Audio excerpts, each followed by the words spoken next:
आप देख रहे हैं एकलव्य एजुकेशन सेंटर और मैं हूं केवल आपके सामने। और इस खास एपिसोड में आपका हार्दिक स्वागत एवं अभिनंदन है। तो आज का हमारा खास एपिसोड इसलिए है कि हमारी टीम ने जो निर्णय लिया है कि सीएससी जीडी 2024 में जो परीक्षाएं होने जा रही है उस परीक्षा से पहले हमें मैथ की जो सिलेबस है उसको पूरी तरह से खत्म करना है। यानी हमारे सामने जो यह पुस्तक है RWA पब्लिकेशन की जो मैथ की किताबें आती है सीएससी जीडी के लिए मुख्य तौर पर, और इस किताब को हम पूरी तरह से खत्म करने की कोशिश करेंगे 15 जनवरी से पहले। तो आप हमारे साथ जुड़ जाइए। अगर आप हमारे साथ नए जुड़े हैं यानी हमारे साथ नए आए हैं हमारे चैनल पर, तो हमारे चैनल को कर दीजिए सब्सक्राइब ताकि इस तरह के वीडियो आपके पास जल्दी से पहुंचे। तो चलिए इस एपिसोड का शुरुआत करते हैं और हम इस एपिसोड में बातें करेंगे इस किताब से जुड़े प्रश्नों की। यानी हम बातें कर रहे हैं एलसीएम एंड एचसीएफ की। यानी एलसीएम एंड एचसीएफ जो चैप्टर है उसी कड़ी में हम पहुंच चुके हैं 51 नंबर प्रश्न तक। यानी इस किताब से हम 50 नंबर प्रश्नों तक हल कर चुके हैं। और जो चैप्टर है हमारा एलसीएम एंड एचसीएफ, अगर आपके पास किताब नहीं है तो इस प्रश्न को आप देख पाएंगे RWA का एक ऐप आता है, उस ऐप को आप डाउनलोड करिए और उस ऐप के माध्यम से इस किताब का PDF डाउनलोड कर सकते हैं। और उस PDF में आपको यह प्रश्न दिखने को मिल जाएगा और चैप्टर है एलसीएम एंड एचसीएफ। यहाँ पर हम RWA लिख भी दिए हैं। तो चलिए इस प्रश्न को हल करने की कोशिश करते हैं। तो हमारे सामने जो प्रश्न है वो प्रश्न कह रहा है कि वह छोटी से छोटी संख्या ज्ञात कीजिए जिसे 1014 में जोड़ने पर वह ऐसी संख्या प्राप्त हो जिसे 3, 4, 5 और 6 से विभाजित करने पर कोई शेषफल प्राप्त ना हो। यानी हमारे सामने ऐसी संख्या पता करना है कि जो 3 से 4 से 5 और 6 से विभाजित करने पर वह पूरी तरह से कट जाए। और वह मतलब वह ऐसी संख्या होनी चाहिए कि 1014 में क्या जोड़े। यानी 1014 से वह बड़ी संख्या हमें सोचनी है। 1014 से बड़ी संख्या है कि जब कल्पनाएं करेंगे तो सबसे पहले हम ऐसी संख्या ढूंढेंगे जो 3 से भी कटे, 4 से भी कटे, 5 से भी और 6 से भी। तो चलिए, तो ऐसी संख्याओं को निकालने के लिए हमें मालूम है कि जब संख्याओं का एलसीएम निकाल देते हैं तो हमारे सामने वह संख्या मिल जाती है जो दी हुई संख्याओं से पूरी तरह से कट जाती है। तो चलिए करते हैं। तो हमारे सामने जो दिया है अंक, यानी 3 दिया है, 4 दिया है, 5 और 6 दिया है। यानी जब हम एलसीएम निकालेंगे तो हमें वह संख्या मिलेंगी जो 3 से भी कटेगी, 4 से भी कटेंगी, 5 से भी और 6 से भी। तो चलिए करते हैं। तो जैसे ही 2 से करेंगे तो यहाँ पर 3, यहाँ पर 2 हो जाएगा, 5 यहाँ पर 3। फिर जब 2 से करेंगे तो 3, 1, फिर यहाँ पर 5 और 3, फिर 3 से जब करेंगे तो 1, 1, 5, 1, फिर 5 से यानी 1, 1, 1। तो फिर हमारे सामने जो एलसीएम आया 2 दूनी का 4, 4 तिहाई 12, 12 बचेगा 60। यानी हमारे सामने 60 एक ऐसी संख्या है जो 3 से भी कटेंगी, 4 से भी कटेंगी, 5 से भी और 6 से भी। यानी एलसीएम जैसे ही दी हुई संख्याओं को निकालते हैं तो हमारे सामने ऐसी संख्या प्राप्त होती है जो दी हुई संख्याओं से पूरी तरह से कट जाते हैं। यानी यह संख्या जो 4 दिया है इन अंकों से पूरी तरह से यह 60 कट जाएगा। अब कह रहा है कि 1014 में क्या जोड़ने पर वह संख्या पूरी तरह से कट जाए। यानी हमें ऐसी संख्या ढूंढना है जो 60 से विभाजित करने पर 1014 में हम कौन सी संख्या जोड़े कि वह 60 का मतलब मल्टीपल बन जाए। यानी 60 का मल्टीपल का हमें कल्पना करना है। तो जैसे ही हम 1014 में अगर भाग देते हैं 1014, तो जैसे ही 60 से भाग देंगे तो 60 में 60, यानी हमारे सामने 41 बचा। फिर यहाँ पर आ जाएगा 4 और 6 बचेगा 30 और 6 जाएगा 36 होता है, यानी 360 और 6 42 होता है। यानी 420 तो हमें सोचना नहीं है क्योंकि 414 है तो 442 मतलब यहाँ पर 422 तो मतलब 20 से अधिक संख्या नहीं सोचना है। तो इस तरह से हमारे सामने 4 यहाँ पर बचेगा और यहाँ पर 11 में से 6 गया तो यहाँ पर 5 यानी 54 आया। और 54 में क्या आया यानी शेषफल आया 54। अगर यहाँ पर 60 होता है यानी अगर 6 जोड़ देते तो यहाँ पर बन जाता 60। और जैसे ही कोई संख्या के शेषफल में 60 आ जाए यानी 60 से ही भाग दे रहे हैं और 60 शेषफल आ रहा है तो वह संख्या पूरी तरह से कट जाएंगी। यानी अगर 54 में हम 6 जोड़ देते हैं तो वह संख्या 60 बन जाएगी। यानी वह संख्या में मतलब 1014 में अगर 1014 में प्लस 6 कर देते हैं तो वह संख्या बन जाती है 1020।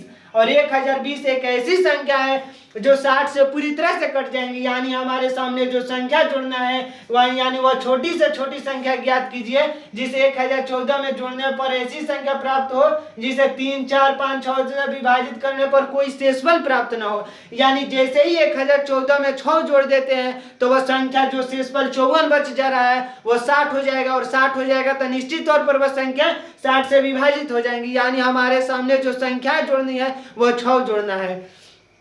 तो इस तरह से हम 51 नंबर प्रश्न को समझ चुके हैं कि 51 नंबर प्रश्न कह रहा है कि सबसे पहले एलसीएम निकालेंगे। एलसीएम निकालेंगे तो हमारे सामने वह संख्या मिल जाएंगी जो 3 से भी कटेंगी, 4 से, 5 से, 6 से। तो 60 आया, 60 से जैसे ही 1014 में भाग दिए तो हमारे सामने आया शेषफल 54। यानी 54 में जैसे ही 6 जोड़ते हैं तो वो 60 बन जा रहा है, और 60 आएगा तो 60 से ही तो भाग दे रहे हैं तो वो पूरी तरह से कट जाएगा। तो इस तरह से जैसे ही 6 जोड़ रहे हैं यानी हमारे सामने जो संख्या जोड़ने की बातें हो तो 6। तो इस तरह से हमारे सामने 51 नंबर प्रश्न का जो उत्तर होगा यानी 6। तो आइए इस ऑप्शन को भी देख लेते हैं कि हमारा ऑप्शन क्या कहता है। यानी 51 नंबर प्रश्न कह रहा है कि ऑप्शन नंबर सी, यानी अगर आप ऑप्शन देखना चाहेंगे तो ऑप्शन नंबर सी दिया है, आप देख पा रहे होंगे। इस तरह से 51 नंबर प्रश्न का ऑप्शन सी सही है। तो इसी कड़ी में हम 52 नंबर प्रश्न की चर्चा करेंगे। तो 51 नंबर प्रश्न का जो ऑप्शन सी सही है, अब हम 52 नंबर प्रश्न की चर्चा करेंगे। तो आइए इस 52 नंबर प्रश्न को भी देख लेते हैं। अब आपके सामने है 52 नंबर प्रश्न, यानी 51 नंबर प्रश्न को हम पूरी तरह से हल कर चुके हैं। और आपके सामने जो 52 नंबर प्रश्न है वो कह रहा है कि मान लीजिए 100 और वाई 165, 297 और 495 के क्रमशः एलसीएम और एचसीएफ है। यानी x अगर एलसीएम है तो y है एचसीएफ, और वो संख्या है हमारे सामने 165, 297 और 495। यानी हमारे सामने मान निकालना है x बटा y, यानी एलसीएम बटा एचसीएफ का हमें मान निकालना है। अगर एलसीएम का मतलब होता है x तो एचसीएफ का मतलब होता है y। यह प्रश्न कर रहा है। तब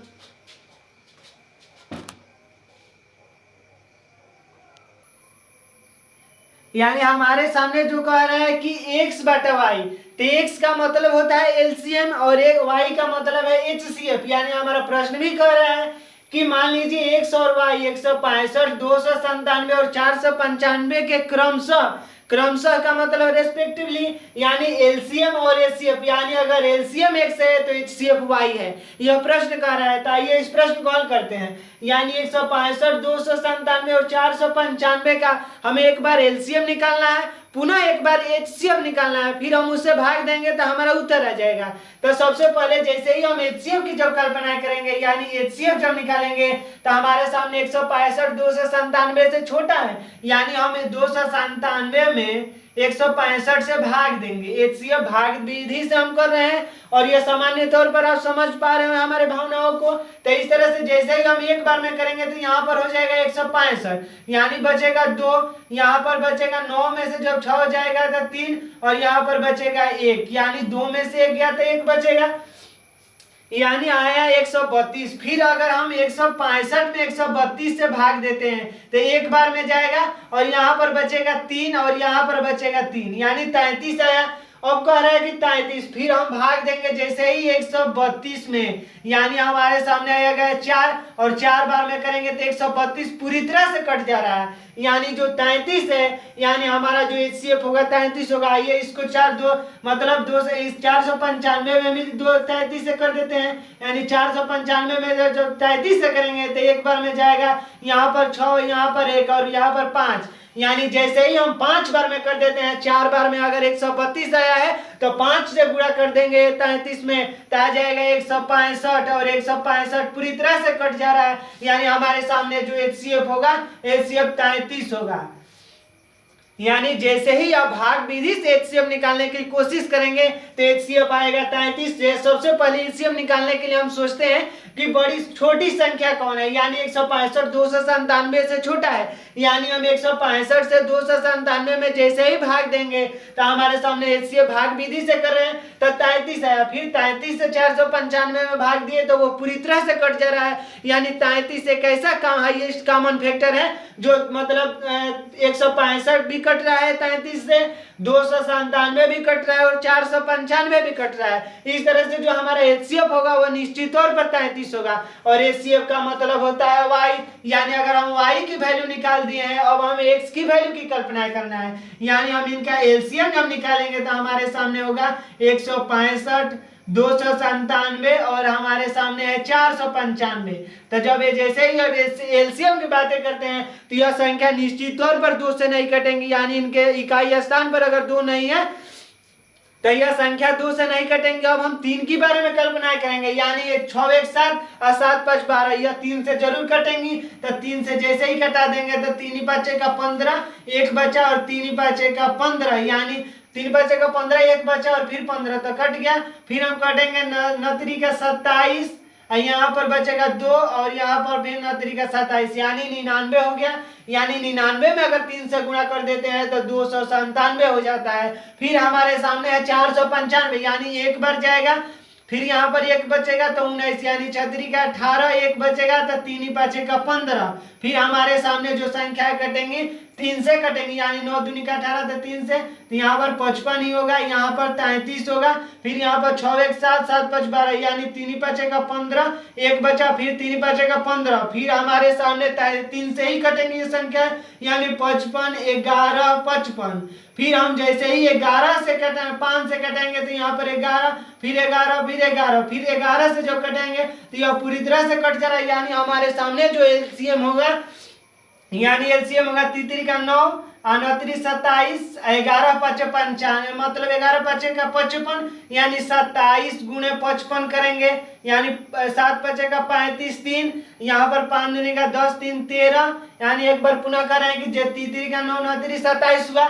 फिर 11 बचे का 55, यानी 27 गुणे 55 करेंगे तो हमारे सामने एलसीएम आ जाएगा, यानी 5 7 का 35, 5, 3 बचा, 5 दूनी का 10, 3 13, यहाँ पर हो जाएगा 5, फिर हो जाएगा 5 3 1, यानी हमारे सामने एलसीएम होगा 5 8 4 1, यानी 1485। और यह प्रश्न भी कह रहा है कि एलसीएम बटा एचसीएफ, यानी एलसीएम में हमें एचसीएफ से पूरी तरह से भाग देना है, यानी 1485 में, अगर 1485 में हमारे सामने एचसीएफ आया है 33, तो 33 से भाग देंगे तो हमारा जो उत्तर होगा, यानी जैसे ही हम भाग दे रहे हैं अगर 1485 में, तो 1485 में 33 से, यानी 4 से मतलब जैसे ही कर रहे हैं, यानी हम 4 बार में करेंगे, यानी 33 गुणे 4 अगर कर रहे हैं तो हमारे सामने आ रहा है 132। फिर यहाँ पर 6 उतरेगा 1, यानी 16, फिर 5, 165 यहाँ पर 5 बार में आया है, तो यह पूरी तरह से 165 कट जा रहा है, यानी हमारे सामने जो उत्तर होगा यानी 45 होगा। तो इस प्रश्न का जो उत्तर होगा 45, हमारे सामने जो प्रश्न कर रहा है, यानी एलसीएम बटा एचसीएफ, यानी एक्स बटा वाई, यानी इसको कह सकते हैं एक्स बटा वाई कह सकते हैं, एलसीएम बटा एचसीएफ कह सकते हैं। तो इस तरह से हमारा जो उत्तर होगा 45 होगा। एक बार पुनः बता रहे हैं कि यह प्रश्न क्या कर रहा है। प्रश्न कह रहा है कि मान लीजिए एक्स और वाई 165, 297 और 495 के क्रमशः एलसीएम और एचसीएफ, यानी निश्चित तौर पर एक्स एलसीएम है और एचसीएफ वाई है, तो कह रहा है कि एक्स बटा वाई का मान निकालिए, यानी एलसीएम बटा एचसीएफ का मान निकालना है, यानी एलसीएम में हमें एचसीएफ से भाग देना है। तो इस तरह से हमारे सामने जो एचसीएफ आया 33 आएगा एचसीएफ, यानी एचसीएफ का मतलब ही होता है हाईएस्ट कॉमन फैक्टर, यानी ऐसा फैक्टर, ऐसा कॉमन फैक्टर कि जो पूरी तरह से बड़ा फैक्टर हो और दी हुई संख्या है उससे पूरी तरह से कट जाए, यानी 33 एक संख्या है, बड़ी फैक्टर है जो पूरी तरह से 165 को भी विभाजित कर रहा है, 297 को भी विभाजित कर रहा है और 495 को भी विभाजित कर रहा है। तो इस तरह से जो हमारे सामने एचसीएफ होगा, एचसीएफ 33 सब कर है। एलसीएम निकालने की जब हमारी बारी आई तो जैसे ही एलसीएम निकालते हैं तो एलसीएम आया 1485, यानी एलसीएम निकालने पर, एलसीएम तो सामान्य तौर पर आप निकाल पा रहे होंगे, और एलसीएम जब 1485 आया तो एक्स बटा वाई का मतलब होता है एलसीएम बटा एचसीएफ। तो हमारे सामने एलसीएम जब 1485 आया और एचसीएफ जब 33 आया तो इसमें भाग देंगे तो हमारा जो उत्तर होगा 45। तो आइए एक बार विकल्प को भी देख लेते हैं। तो हमारे सामने जो प्रश्न नंबर 52 है और 52 नंबर प्रश्न का जो विकल्प सही है, यानी विकल्प नंबर डी। अगर आप इस प्रश्न को देखना चाहेंगे, अगर RWA का एक ऐप डाउनलोड करेंगे और उस ऐप के माध्यम से पीडीएफ में देखेंगे इस प्रश्न में, यानी एलसीएम एंड एचसीएफ चैप्टर के जब पीडीएफ को देखेंगे तो उसमें 52 नंबर प्रश्न का जो उत्तर होगा 45। तो इस तरह से 52 नंबर प्रश्न जो आपके सामने है 52 नंबर प्रश्न का ऑप्शन नंबर डी आप देख पा रहे होंगे। तो 52 नंबर प्रश्न का ऑप्शन डी सही है। तो अब हम बातें करेंगे 53 नंबर प्रश्न की, यानी 52 नंबर प्रश्न को हम पूरी तरह से हल कर चुके हैं। अब आपके सामने होगा 53 नंबर प्रश्न। तो आइए इस 53 नंबर प्रश्न को भी हल करते हैं। अब हम पहुंच चुके हैं 53 नंबर प्रश्न तक, यानी हम 52 नंबर प्रश्नों को पूरी तरह से हल कर चुके हैं। और आपके सामने जो प्रश्न है 53 नंबर, और 53 नंबर प्रश्न कह रहा है कि दो संख्याओं का एलसीएम और एचसीएफ क्रमशः 150 और 25 है। यानी हमारे सामने एलसीएम भी है और एचसीएफ भी है। और कह रहा है कि यदि उन संख्याओं में से एक संख्या 50 है तो दोनों संख्याओं का योग कितना होगा। यानी हमारे सामने जो संख्या दी हुई है उन संख्याओं का हमें जोड़ बताना है। यानी अगर एक संख्या, यानी दो संख्याओं का एलसीएम और एचसीएफ 150 और 25 है। सबसे पहले दी हुई डाटा को हम लिखते हैं, पुनः प्रश्न को हल करेंगे। यानी हमारे सामने जो एलसीएम है, यानी एलसीएम अगर 150 है तो एचसीएफ हमारे पास है, एचसीएफ बराबर है 25 के। यानी जैसे ही क्रमशः लिख देता है, क्रमशः लिखने का अर्थ है कि जो संख्या, जो अर्थ पहले आया है, यानी एलसीएम पहले लिखा है तो दी हुई संख्या भी पहली होगी। यानी एलसीएम अगर 150 होगा तो एचसीएफ निश्चित तौर पर 25 होगा। यानी हमारे जो प्रश्न में दिया है एलसीएम 150 और एचसीएफ 25। आगे कह रहा है कि यदि उन संख्याओं में से एक संख्या 50 है तो दूसरी संख्या ज्ञात करना है और दोनों संख्याओं का हमें योग बताना है। यानी दोनों, यानी अगर पहली संख्या मान लिए x है तो दूसरी संख्या निश्चित तौर पर y होंगी। यानी सबसे पहले हमें दो संख्याओं को कल्पना करना है कि आखिर वो संख्याएं कौन कौन सी है। तो हम मान लिए कि अगर पहली संख्या x है तो दूसरी संख्या निश्चित तौर पर y होंगी। यानी हमारे सामने अगर x की वैल्यू 50 दिया है तो दोनों संख्याओं का योगफल यानी x प्लस वाई का हमें मान निकालना है। तो सबसे पहले x प्लस वाई का मान निकालने के लिए हमें y का वैल्यू निकालना होगा, तभी तो हम मतलब x प्लस वाई की कल्पनाएं कर सकते हैं। तो आइए सबसे पहले हमें y की वैल्यू निकालना है। तो आइए y की वैल्यू निकालते हैं। तो जैसा कि सूत्र जानते ही होंगे आप कि पहली संख्या गुणे दूसरी संख्या बराबर होता है एलसीएम गुणे एचसीएफ का, यानी एलसीएम गुणे एचसीएफ।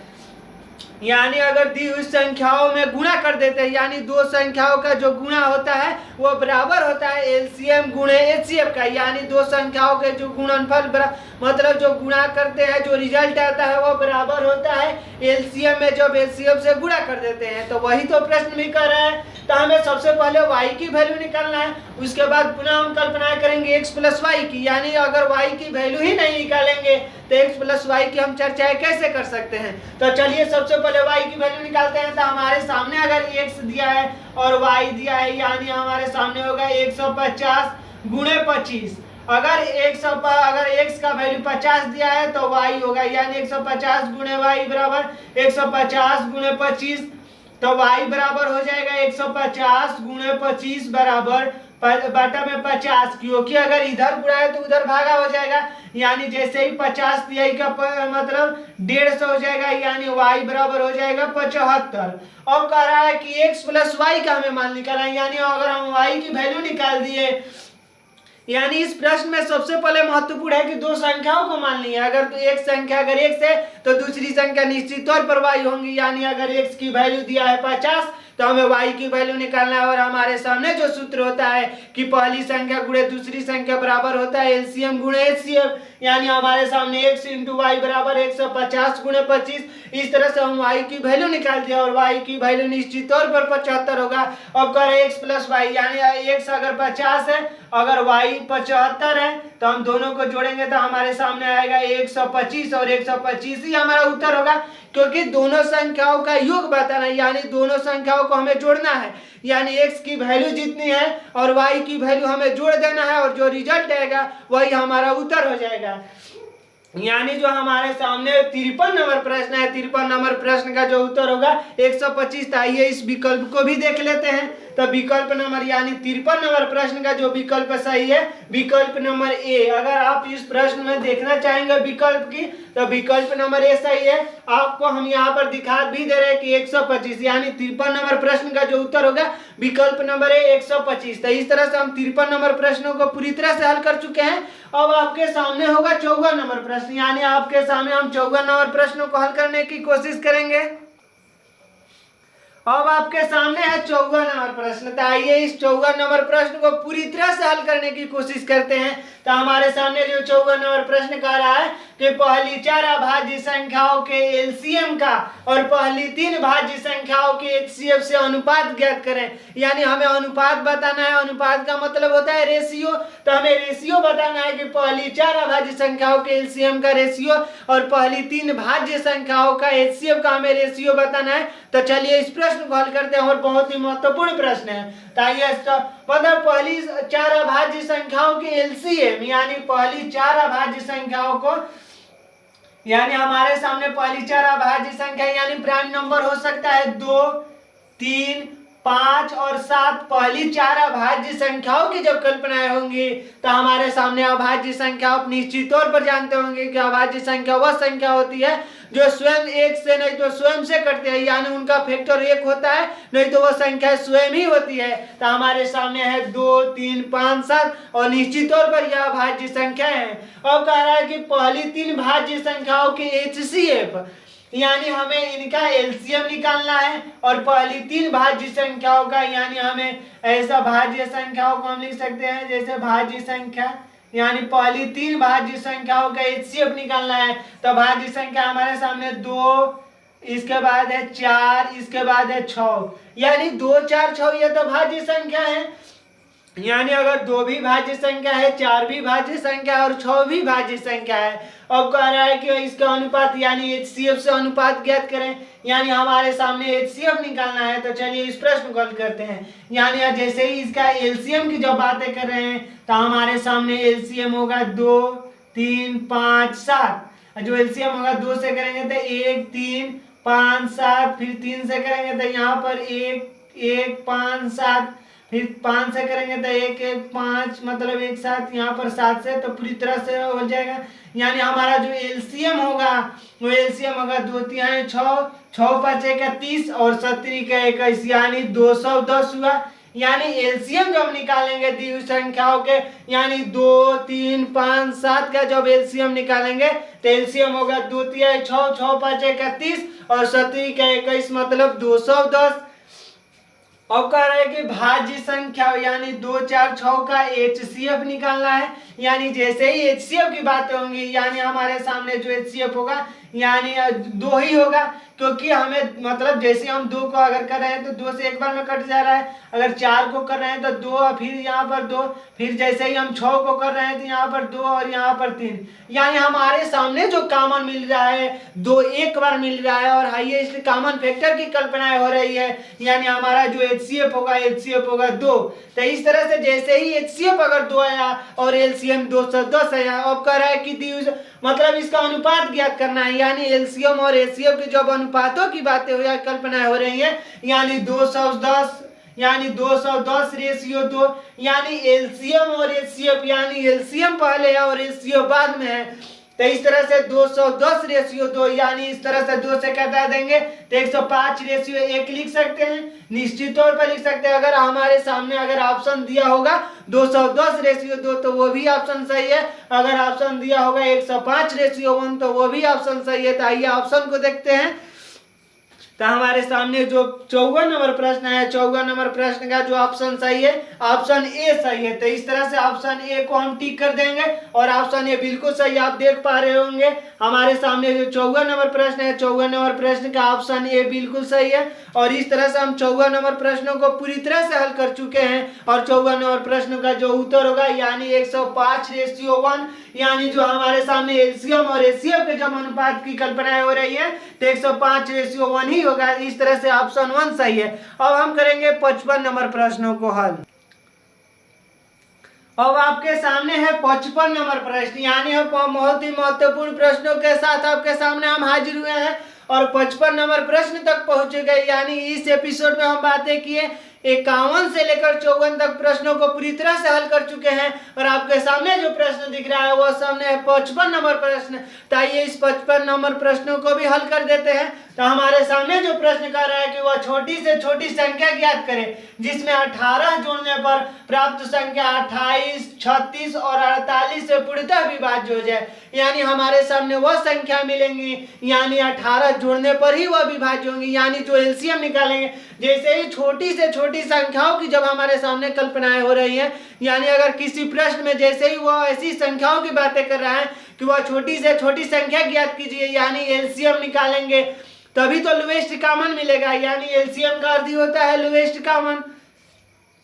तो जब लोएस्ट कॉमन निकालना है, यानी ऐसी छोटी से छोटी संख्या ज्ञात करना है जो 28 से भी विभाज्य हो, 36 से भी विभाज्य हो और 45 से पूरी तरह से डिविजिबल हो। तो इसी तरह से हमारे सामने एलसीएम निकालेंगे और जो एलसीएम का वैल्यू होगा अगर उसमें 18 जोड़ देते हैं तो वह पूरी तरह से संख्या विभाजित हो जाएंगी। तो चलिए इस प्रश्न को हल करते हैं। तो सबसे पहले इस प्रश्न में हम एलसीएम निकालेंगे, यानी जैसे ही एलसीएम की बातें करते हैं तो एलसीएम निकालेंगे 28, 36 और 45 का, यानी यह संख्या 2 से कटेंगी, यानी 14, यहाँ पर होगा 18, यहाँ पर होगा 45।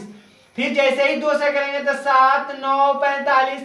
फिर जैसे ही 2 से, यानी 2 से यह संख्या निश्चित तौर पर नहीं कटेंगी, यानी यह संख्या 3 से कटेंगी, नहीं तो 5 से कटेंगी और 7 से तो कट ही जाएंगी। यानी जैसे ही 3 से कटाएंगे इस संख्या को तो 3 बार में कटेगा, यहाँ पर हो जाएगा 15, यानी फिर 3 से, यानी 7, 1, 5। फिर 5 से कटेंगे, यानी 7, 1, 1। फिर 7 से, यानी हमारे सामने जो एलसीएम होगा यानी वह छोटी संख्या मिलेंगी जो 28 से भी विभाज्य होंगी, 36 से भी विभाज्य होंगे और 45 से पूरी तरह से यह संख्या विभाज्य होंगी।